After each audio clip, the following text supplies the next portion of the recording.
Let me relieve some of the anxiety I know you're feeling as you panic watch a bunch of TikToks about interviewing. I've been there, I know exactly how you feel, because essentially the numbers will tell you the reality. By the time you get to an interview stage, particularly that first interview stage, you are in the top 10% of applicants that have progressed to that stage. By the time you get hired, hopefully, fingers crossed, you're in the top, depending on the industry and the job, 0.1 to 1% of applicants that have been hired. So I promise you, if you have an interview coming up, you are already doing so many things right.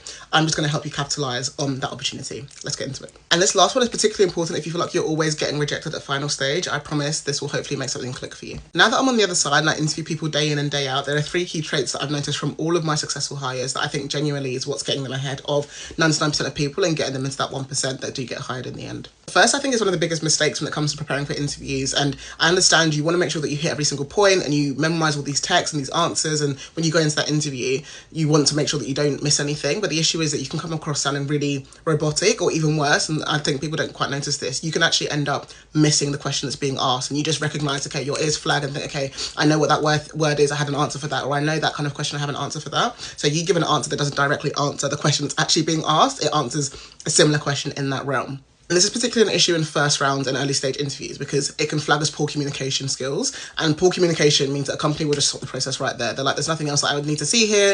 If you have bad communication, which is important for like 99% of roles out there, if you have bad communication, they're like, okay, that's all, nothing else to see. And they're in the process there. So you don't even get an opportunity to showcase how else you would be a good fit for the role. So this is a massive one. If you think like you're never getting past that first round or you're always stuck at that first or second round, this is a key one for you to be able to pick up on those skills. I'm actually releasing a workbook, hopefully next week, maybe in 2 weeks, a free workbook to help you in this preparation phase. So you can really figure out, okay, how can I focus on using just bullet points, not memorizing text, but focusing on memorizing those bullet points, hitting those points and weaving through them a lot more naturally, and then just kind of repeating like a memorized script essentially that you've got in your head. I know how fake it can feel in interviews, whether you're a fresh grad, maybe making a career pivot, you're 5 years in your career and looking for something more senior. It can feel so fake to like have a story and a narrative, but essentially you need to build a narrative to showcase to that interviewer. Like that interviewer needs to walk away and feel like, I know who you are, I know what you're good at, and I know why this role makes sense. If they can't answer those 3 questions, they're going to have that doubt in their mind and it's going to feel like a risk. And risk for businesses across the board is like a massive thing, but